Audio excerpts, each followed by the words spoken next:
Souvent les gens ils comprennent, ok, je vais vivre dans un état interne riche à condition qu'il n'y ait pas de changement dans mon environnement extérieur. Mais c'est pas là qu'est la leçon. La leçon, elle est à quel point est-ce que quand c'est le chaos autour de toi, tu es capable de rester dans cet état interne riche. Et il y a plusieurs leçons en fait que ça m'apprend. La première, c'est vraiment cette idée de à quel point est-ce que je suis capable de rester dans cet état d'amour, de présence, de gratitude, d'inspiration, peu importe ce qui se passe à l'extérieur. Ok, à quel point est-ce que tu es libre de ton argent? Parce que c'est facile de se sentir riche quand tout va bien en fait. Mais à quel point tu es capable de continuer à te sentir riche quand tu n'as plus les conditions extérieures pour confirmer ta richesse? Et c'est ce que j'enseigne toujours à mes clients. En fait, tu peux te sentir riche maintenant.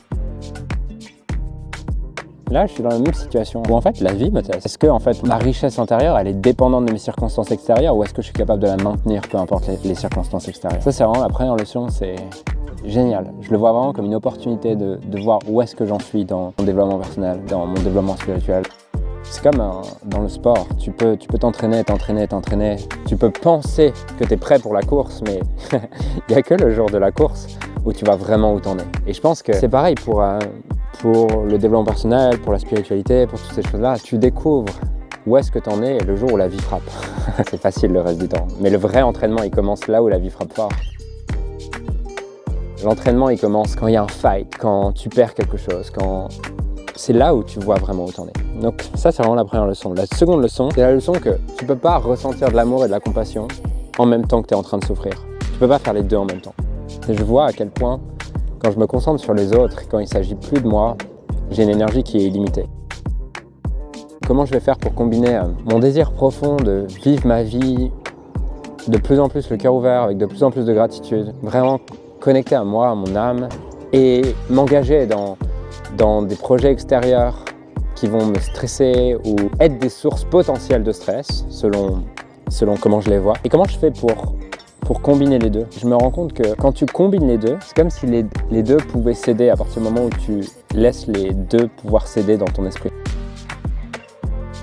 Au plus je vais m'engager pour servir la vie, au plus la vie va me donner les ressources internes qui vont me permettre de servir davantage la vie. Ça enlève vraiment un dilemme chez moi qui était ok, qu'est-ce que je dois faire? Est-ce que je dois être concentré sur mon développement spirituel, sur tout ça, ou est-ce que je dois m'engager et je dois travailler plus, je dois faire des trucs, je dois créer des projets?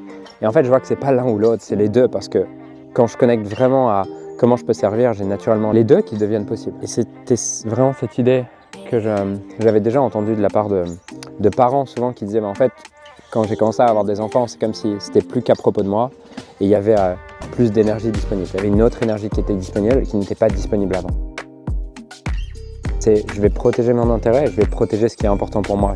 Et je suis capable d'être là-dedans tout en étant en profonde paix intérieure avec moi. Et pour moi, ça, c'est l'état interne du ultime pouvoir. C'est-à-dire que le pouvoir, c'est pas quand l'extérieur te dirige et c'est une question de vie ou de mort si tu arrives à changer l'extérieur. Ça, c'est au contraire, tu as donné ton pouvoir à la circonstance extérieure. Ton pouvoir, il est quand je suis capable de mobiliser toutes mes ressources. Toutes mes ressources sont disponibles, tout en étant riche, peu importe ce qui se passe à l'intérieur, peu importe ce qui change à l'extérieur, peu importe si ça change ou non. C'est quelque chose qui n'est pas très installé dans notre paradigme. C'est-à-dire qu'aujourd'hui, il y a vraiment beaucoup de dualité dans les différents mondes entre soit des gens qui sont en mode « ok, il faut que je me batte » et c'est un chaos à l'extérieur, mais aussi à l'intérieur. C'est-à-dire qu'à l'intérieur d'eux, c'est beaucoup de stress, beaucoup d'anxiété, beaucoup de tension, beaucoup de guerre, de conflits intérieurs. Et de l'autre, des gens qui du coup sont dans une paix intérieure, mais comme ils ne veulent pas de cette guerre intérieure, ils vont rentrer dans un état interne dans lequel, bah oui, je priorise ma paix, mais pour prioriser ma paix intérieure, j'ai besoin d'être en paix à l'extérieur. Une autre leçon vraiment de cette histoire, c'est que je vois que je peux me protéger, mettre un cadre, être solide, tout en restant le cœur ouvert. Et souvent, les gens pensent que c'est quelque chose, c'est soit l'un, soit l'autre, soit je suis en paix intérieure, soit je crée des choses à l'extérieur et je crée des challenges à l'extérieur. Mais pour moi, le maître, c'est celui qui est capable de rentrer en guerre avec l'extérieur.